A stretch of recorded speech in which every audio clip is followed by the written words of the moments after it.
This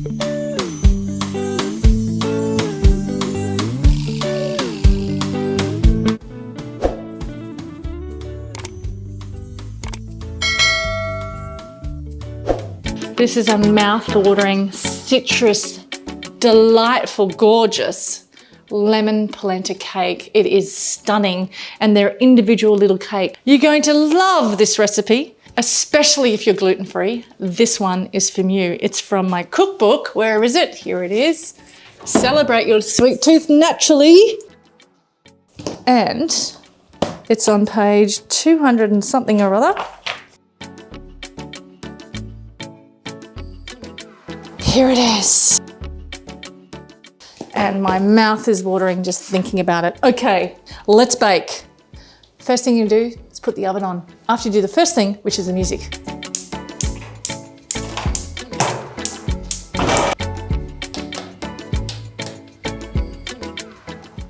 You're gonna need 2 bowls, one for your dry ingredients and one for your wet ingredients. Polenta, shredded coconut, my favourite flour, Bob's Red Mill's gluten-free all-purpose baking flour, baking powder, almond meal, that's a really strange name, isn't it? Ground almonds, pinch of salt, ground chia seeds. This is going to hold everything together. Give this a really good mix and see what I'm doing, just getting those lumps out of the ground chia and the all-purpose gluten-free flour from Mr. Bob Mills. Love that company, Google them.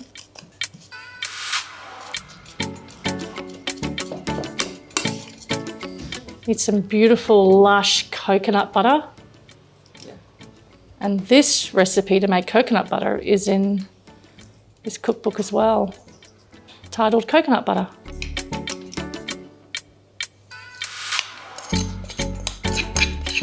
And this is lush coconut butter. And I made this myself, and you can find it in my cookbook, Celebrate Your Sweet Tooth Naturally, along with this beautiful lemon polenta cake, and you can make it yourself too. And it's incredible the amount of money you'll save. It's amazing. Coconut oil.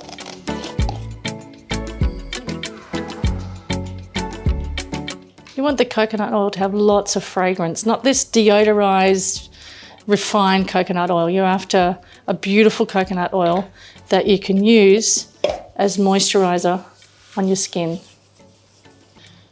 Some gorgeous, luxurious liquid gold, which is maple syrup. It's really the only sweetener I use outside of coconut sugar. If you want to swap it out for something else, you go right ahead, but just don't use the same amount of mils or grams. You need to actually taste it as you go, because all sugars are not made equal. Need some lemon juice.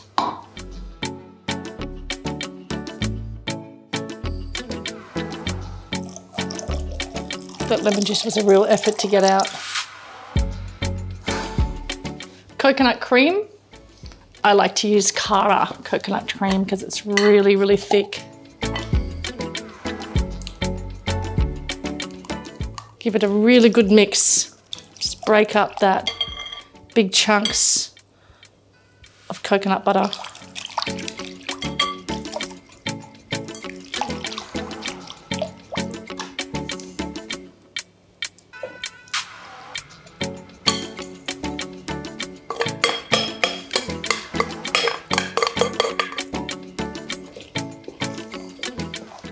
Mix it really well till everything combines. Run your spoon along the edge of the bowl so you get any of those lumps out. You're going to need a baking tray, some baking paper, some scissors, and your beautiful ramekins. Cut your baking paper into a square. Fold it in half. Half again. And then do these ones. Put it in the middle to the edge, like that. Take it out, cut where that was. Open it up. Perfect little placement situation. Rinse and repeat. A little bit of oil. Give it a really good brush. Baking paper.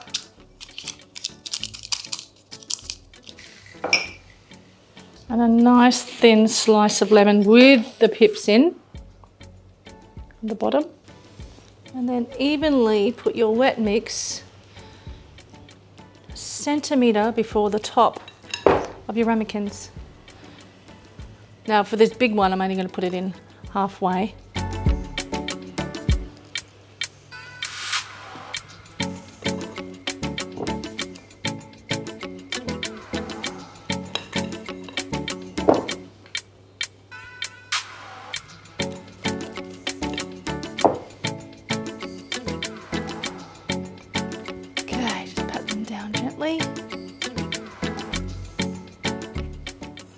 And into the oven they go.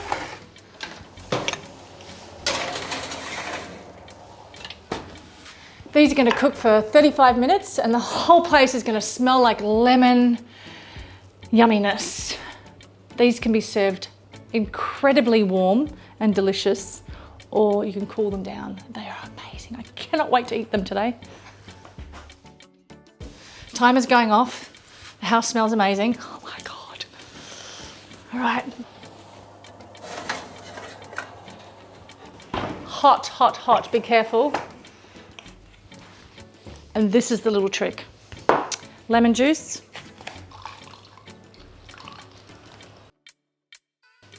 Maple syrup. Give it a little bit of mix. Taste. Sweet and sour and delicious. Oh my God. And then you're going to do these ones.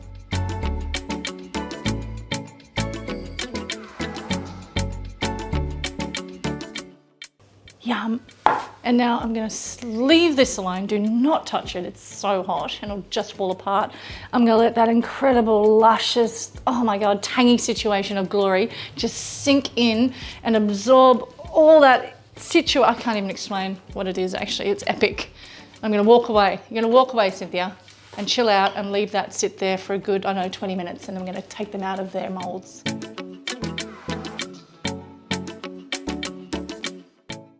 These are cooled down beautifully. They're just slightly warm, but they're easy to touch. This is what we're going to do next. We're going to take them out of these little ramekin situations, and I'm going to eat one with some coconut yogurt.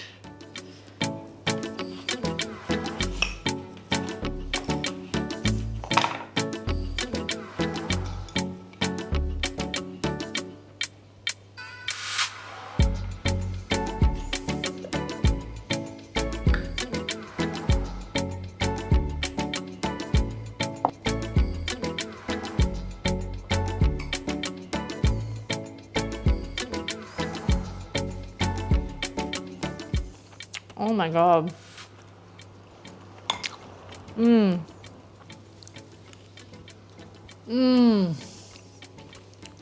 Okay, now I can't stop.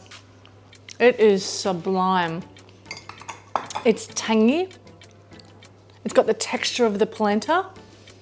It's got that really delicious richness of the coconut butter. And they definitely have to be served warm. You can even go as far, I can't stop eating this now. You can even go as far as serving it hot, but just make sure you can get it out of here. You don't want it crumbling apart. You know, when it's too hot, it's just gonna fall apart. You want it to sit here and cool down so you can handle it, you know what I mean? Oh my God. Yum, have a look in here.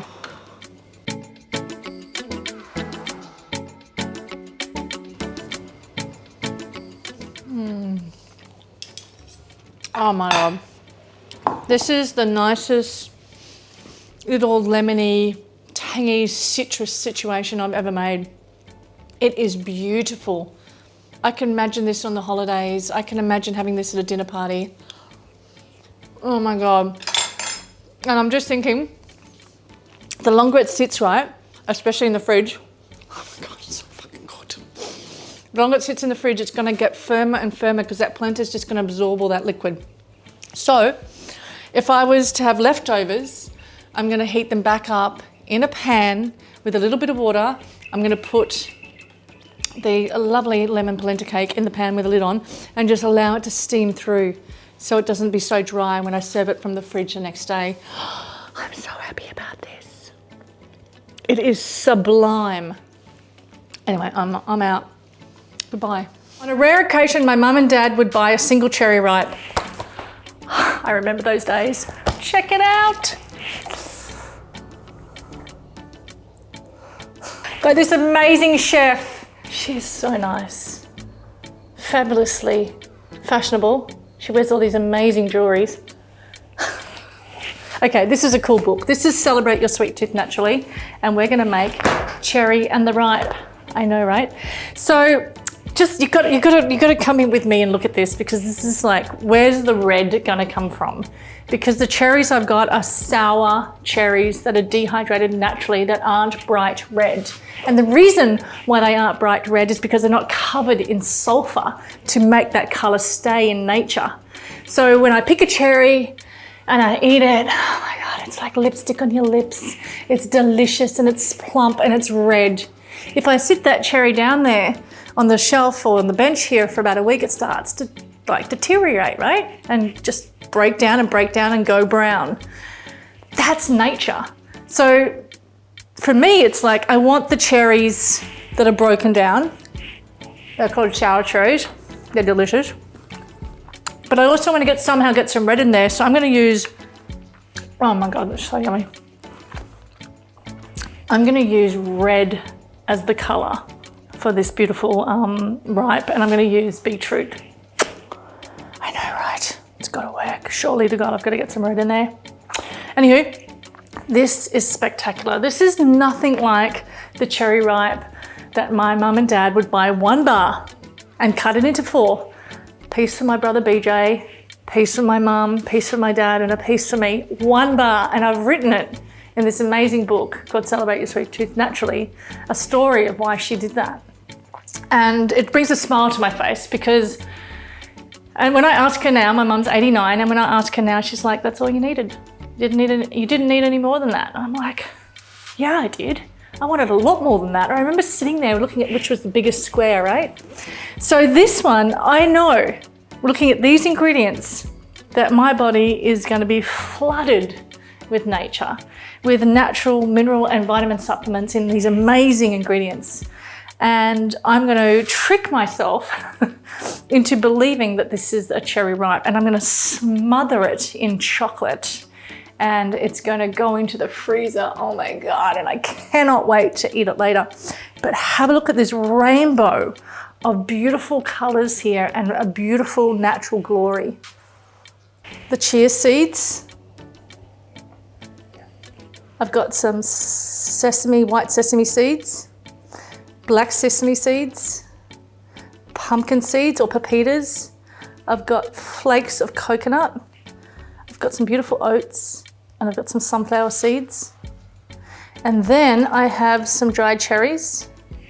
I've got this amazing coloring of redness in here. Have a look at this. Look at that for the color.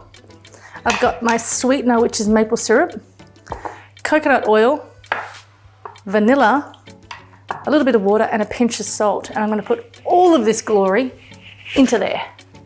And I want it to process and become sticky. So then I can do like that. So then I can push it in the tray easily, and then I can cut it up, and then I can freeze it, and then I can dip it in melted chocolate. Oh my God. Okay, enough. Here goes my beautiful mandala of goodness.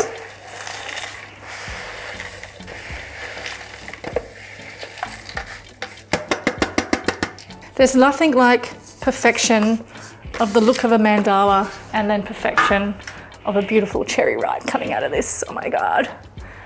I'm gonna add the sour cherries, maple, coconut oil, vanilla,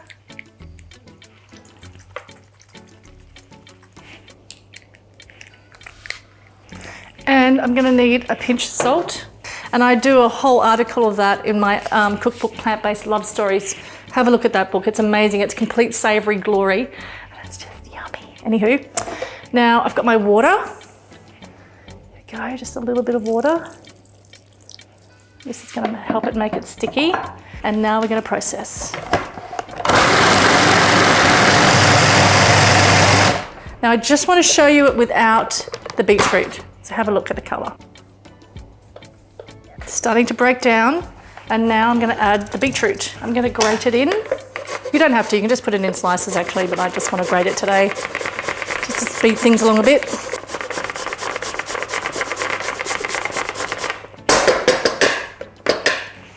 Okay, let's have a look and watch it change colour.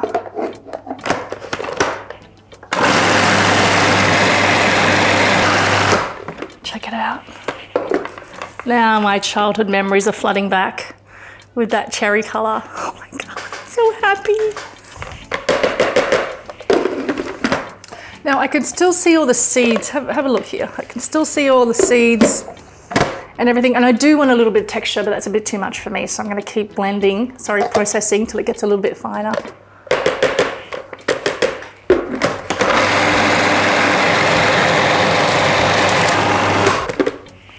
Now I've got the perfect texture and it is sticky, and that's what I want. I'm going to put all of this into that line tray just here, and I'm going to make sure it's evenly distributed. Oh my God, and then I'm going to put it .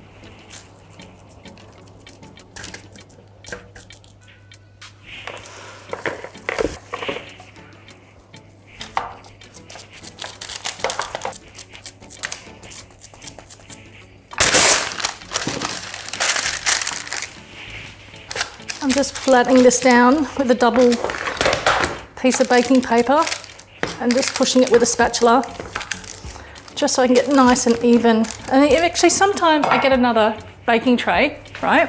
And I stick it on top of here. And then I push.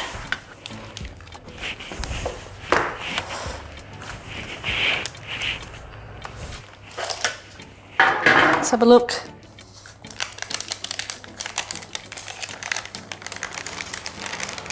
Perfection. Now those sides there, I need to make them even. So what I'm going to do is fold down the paper. Just run my finger along the sides there. Lift up the paper and you get a nice even flat edge. Perfect. Whatever you want. But I'm going to go traditional Cherry Ripe Mum and Dad bars.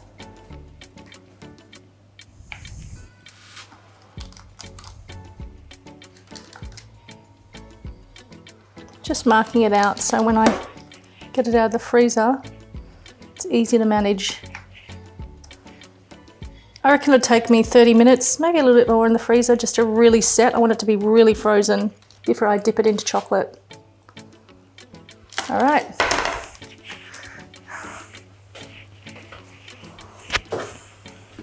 This is really frozen. That's what we want. And I'm just going to cut these beautiful, long, gorgeous little ripe bars through with my knife. It's good 30 minutes actually that was in the freezer. It's what you want. You can dip them in the chocolate, not a problem, if that's what you want to do, but I don't. I just want to put a little bit on top. This is the melted chocolate. Now I've used chocolate that is dairy-free, sweetened with coconut sugar, flavoured with nature, just beautiful chocolate. And the reason why I've used dairy-free chocolate, and this is the thing, right? I started my career with dairy-free recipes for kids with autism, for people that are anaphylactic to dairy. That's how I started. It's not about veganism or veganism. For me, it's all about that, and that's how I started, and it's just journeyed on to here today. So just in case you didn't know. So I'm going to take this, I'm going to smear it just like this. I'm going to allow that one to just set, watch it change colour because it's so cold, right? And then I'm going to do another layer and another layer because I don't want to dip them. It's just too much. So now it's setting. I'll do another layer.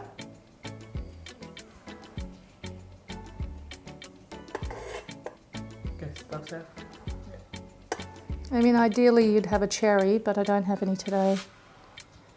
Fresh cherries, they're not in season, so I'm just adding a little flour to the mix. Not that one. And with my leftovers, I can totally and utterly just plonk it in there and cover it completely, right? And let it drain. You can see that. And then straight onto especially my desserts.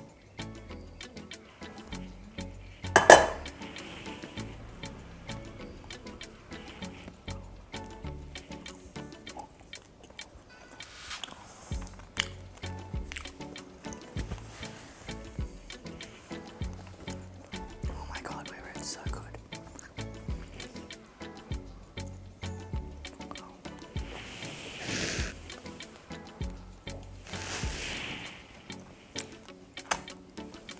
It reminds me of my childhood. Seriously, the same taste. But this is like 1,000 times healthier. And I don't need all that chocolate, that's enough. Oh my God, it's so good. This cookbook, right? And I don't know whether you've ever heard of this chef before, but she's amazing. Check it out. It's called Celebrate Your Sweet Tooth Naturally. Have you heard of her? There's a photo of her on the back.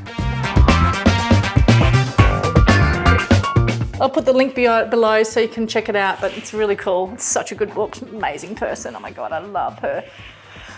Fan. Okay, so I'm gonna make this glory.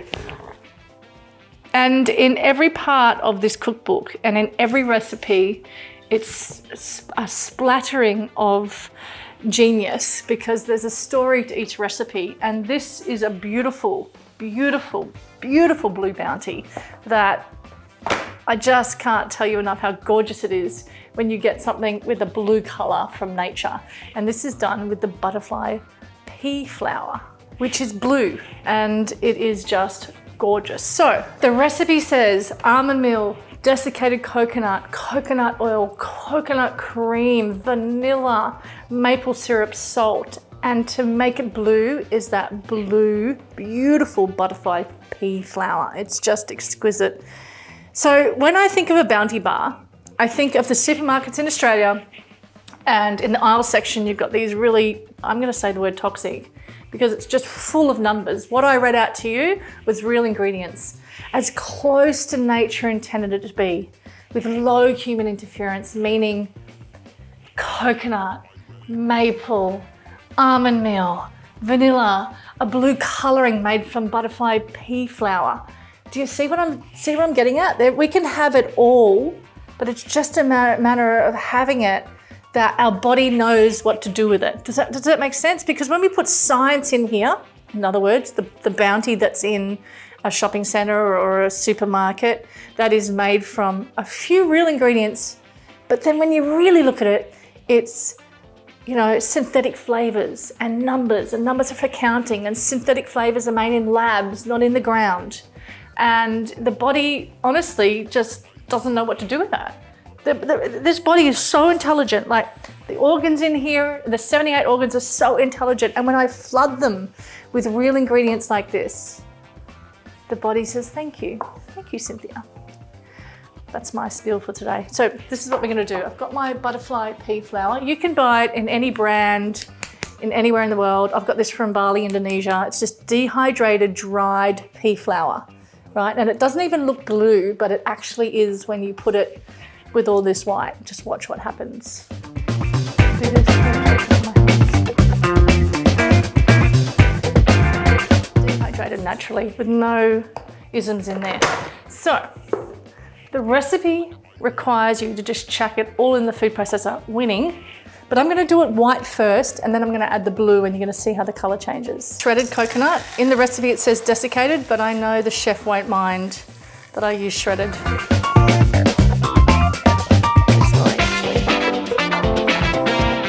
And then I'm gonna add the maple syrup. coconut oil, the coconut cream.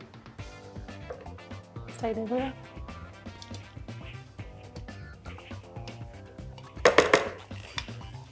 I'm going to add my vanilla. It seems like a lot of vanilla, but that's the whole thing with the Bounty, right? It's vanilla-y and coconutty. Pinch of salt, because salt just brings out so much flavour. Now I'm going to blend this up, process it actually, and have a look how white it is, and we'll add the blue powder.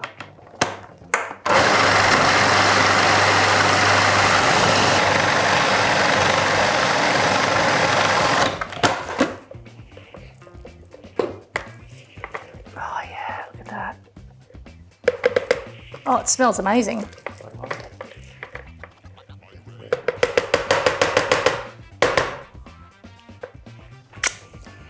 Oh yeah, coconut and delicious. Okay, now I need to weigh my beautiful blue butterfly pea flower powder.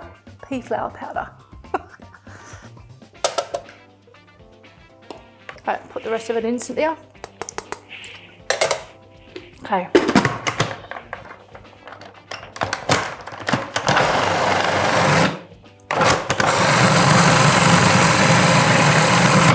Oh, look at this colour. Look at that, look at that. That's what we want. Oh my God, it's beautiful. 100%. Okay, now we're gonna line this tray. I couldn't believe it when my friend Cynthia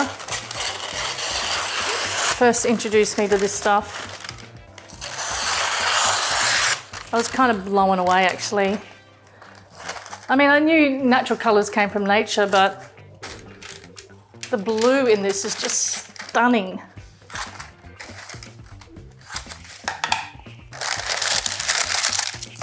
Okay, look at that. It's all dyeing my hand. Okay, you want to evenly spread this and press down quite firmly in the tray, because you kind of don't want it to be, what's the word, like, hang on, what's the word? You don't want it to be lumpy like that when you go to cut it later. So I'll show you how to do that. So get it all out. This is like a paint scraper that I bought from a hardware store. It's so cool, hardware stores, where you can buy things, even like my chopping board, right? It's from a hardware store. Okay. Now you're just going to, actually I'll show you a good trick. See how this is all sticking to here? I'll show you what to do to stop it from sticking, so you can press it down and it'll be easier. What I do, I get a little bit of coconut oil on my hands and just touch the base of the spatula, and then now it doesn't stick. It's just easier. So much easier actually. Really lumpy, right? It's not even. So I'll do that coconut oil situation again and put it on the back of my spatula or paint scraper, and I'm just going to push down evenly. I like to get another bit of paper,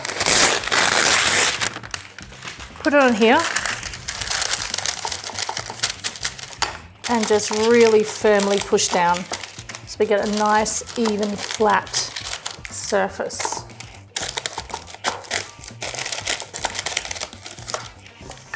That off, and then see this here, it's not very even, right? So what I do is I push this like this, really nice and flat, same as here.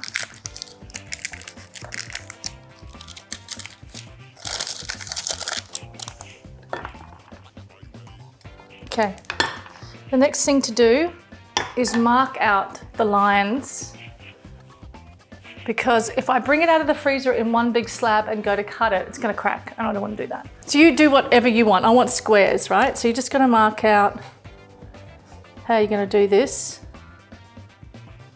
I think that's pretty cool. Looks pretty even. Just make a line like that.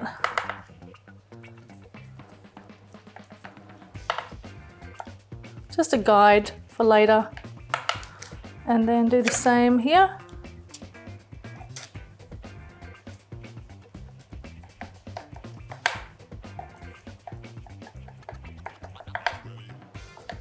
And into the freezer it goes for around, and then I'm going to coat it with chocolate. I reckon about 30 minutes in my freezer actually. Oh yum, that's delicious. Okay.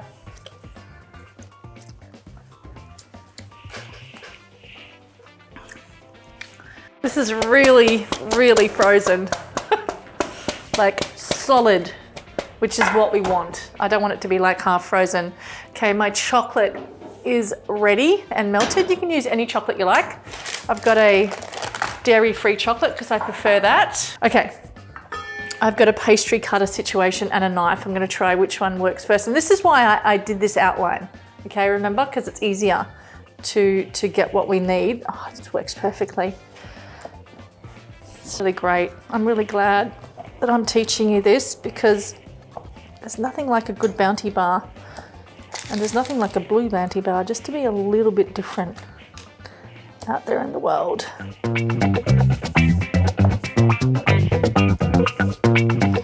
Okay, now how am I going to handle this, Cynthia? I can either use some tongs, which is perfect, because these are super frozen. This chocolate is not hot, it's melted, it's room temperature is what we need. So I'm just going to dunk, pick up, and let it drizzle.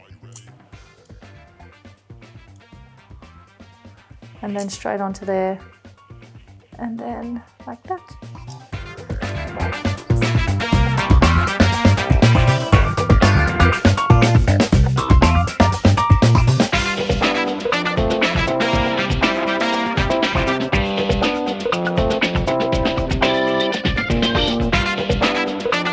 And we're done. Oh my God, it's so good. There we go. They're going to go back into the freezer and set really, really well. And then I'm going to eat them. 2 of them. But this is just one really great way to have a Bounty bar that's dyed with a blue dye from nature with ingredients that just your body knows what to do with, you know. One of the things about food is that we seem to want to dissect it all the time. Oh, but that's got too much fat, and I can't believe you used oil, and I can't believe you used too much coconut, and da-da-da-da-da. It's from nature. Unless you're anaphylactic to it, the body knows what to do with it. Fact. It's really that simple. And this is what I do. I try and bring to life things that are normally in convenience stores and supermarkets in a more wholesome, not the word healthy, but a more aligned way of nature and body in one boat together.